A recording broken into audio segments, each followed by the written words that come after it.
ನಮಸ್ಕಾರ ಕನ್ನಡಿಗರೇ, ಎಲ್ಲರಿಗೂ ನನ್ನ ಪ್ರೀತಿಯ ಯೂಟ್ಯೂಬ್ ಚಾನಲ್ PR ಯೂಟ್ಯೂಬ್ ಚಾನಲ್ಗೆ ಪ್ರೀತಿಯ ಸ್ವಾಗತ.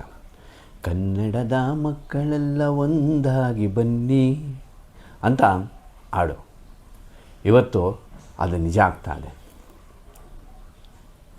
ಕನ್ನಡದ ಪರ ಸಂಘಟನೆಗಳೆಲ್ಲ ಒಗ್ಗಟ್ಟಾಗಿದೆ. ಎಲ್ಲ ಒಗ್ಗಟ್ಟಾಗಿ ತಮ್ಮ ಶಕ್ತಿನ ವಿರೋಧಿಗಳಿಗೆ ತೋರ್ಸಕ್ಕಂತಲೇ ಒಂದು ದೊಡ್ಡ ಕಾರ್ಯಕ್ರಮ ಮಾಡ್ತಾಯಿದ್ದಾರೆ. ಹಿಂದೆ ಮುಂದೆ ನಡೆಯಲಾಗದಂಥ ಒಂದು ಅದ್ಭುತ ಕಾರ್ಯಕ್ರಮ ಜನರಾಜ್ಯೋತ್ಸವ ಅಂತ.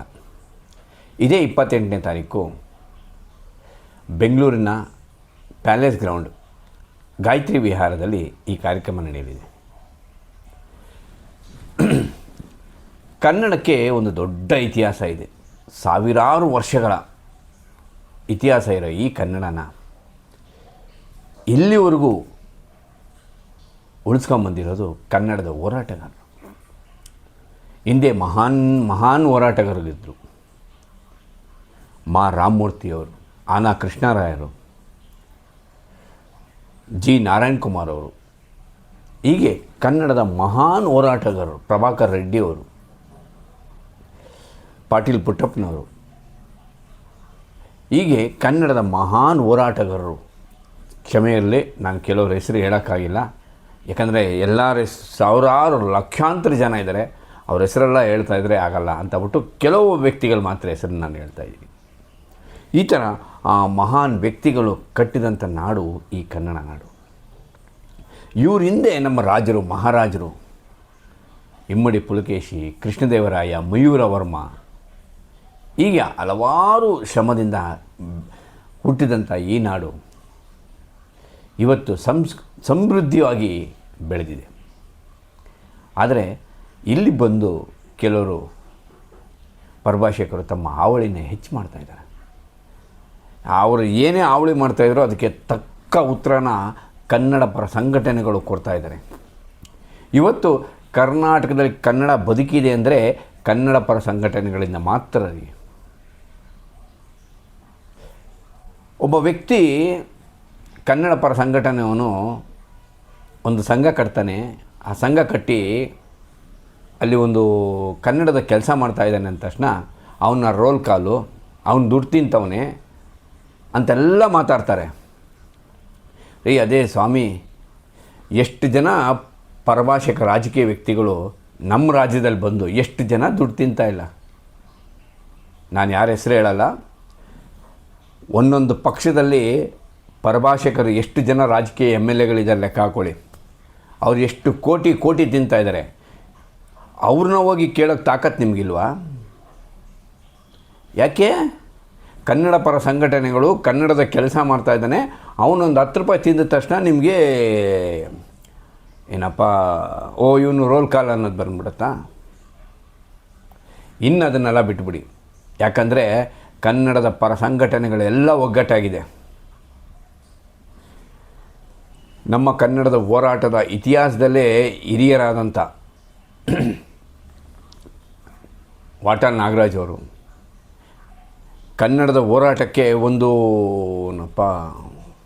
ಫೈಟಿಂಗ್, ಅಂದರೆ ಕನ್ನಡ ಅಂದ ತಕ್ಷಣ ಜನ ಬರ್ತಾರೆ, ಮೆರವಣಿಗೆ ಮಾಡೋದು, ಆದರೆ ಅದಕ್ಕೊಂದು ಹೋರಾಟದ ಅದು ಕಿಚ್ಚು, ಒಂಥರ ಗಲಾಟೆ ಮಾಡೋದು, ಮತ್ತು ಒಂಥರ ಆ ಸಂಘಟನೆ ಬಂತು ಅಂದರೆ ಅದು ಕೆಲಸ ಆಗೋಯ್ತು ಅನ್ನೋ ಥರ ಮಾಡಿದಂಥ ಅಖಿಲ ಕರ್ನಾಟಕ ಡಾಕ್ಟರ್ ರಾಜ್ಕುಮಾರ್ ಅಭಿಮಾನಿಗಳ ಸಂಘದ ಅಧ್ಯಕ್ಷರಾದಂಥ ಗೋವಿಂದಣ್ಣವರು, ಆಮೇಲೆ ಪರಭಾಷಿಕರಿಗೂ ಕನ್ನಡ ಅಂದ ತಕ್ಷಣ ಭಯ ಮೂಡಿಸುವಂಥ ಶಕ್ತಿ ಕೊಟ್ಟಂಥ ರಕ್ಷಣಾ ವೇದಿಕೆಯ ನಾರಾಯಣಗೌಡರು,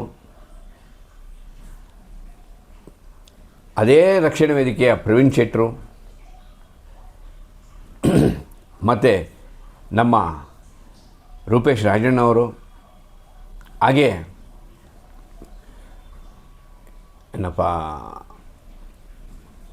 ವಿದೇಶದಲ್ಲೂ ಸಹ ಕನ್ನಡಿಗರನ್ನ ಗತ್ತು ತೋರಿಸ್ಕೊಂಡಂಥ ನಮ್ಮ ಮುತ್ತಪ್ಪ ರೈ ಸಾರ್ ಅವರ ಜೈ ಕರ್ನಾಟಕದ ಜಗದೀಶ್ ಅವರು, ಇನ್ನೂ ಅನೇಕ ಹಿರಿಯರೆಲ್ಲ ಸೇರಿಕೊಂಡು ಒಂದಾಗಿ ಒಂದು ಅದ್ಭುತ ಕಾರ್ಯಕ್ರಮ ಮಾಡ್ತಾಯಿದ್ದಾರೆ.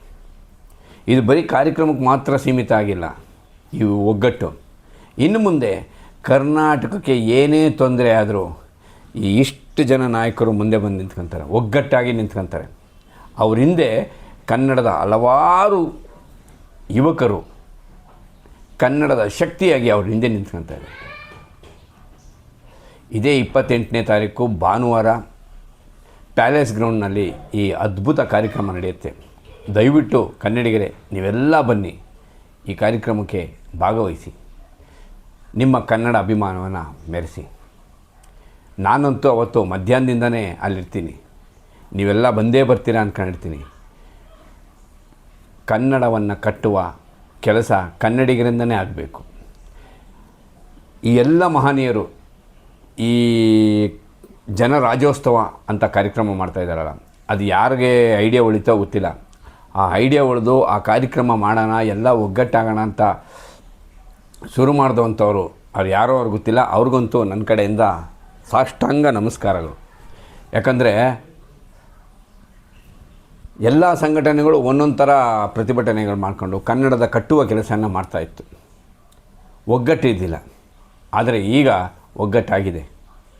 ಇನ್ನು ಮುಂದೆ ಅಮೇರಿಕದಲ್ಲಿದ್ದವ್ರು ಬಂದರೂ ನಮ್ಮ ಕನ್ನಡನ ಏನೂ ಮಾಡೋಕ್ಕಾಗಲ್ಲ.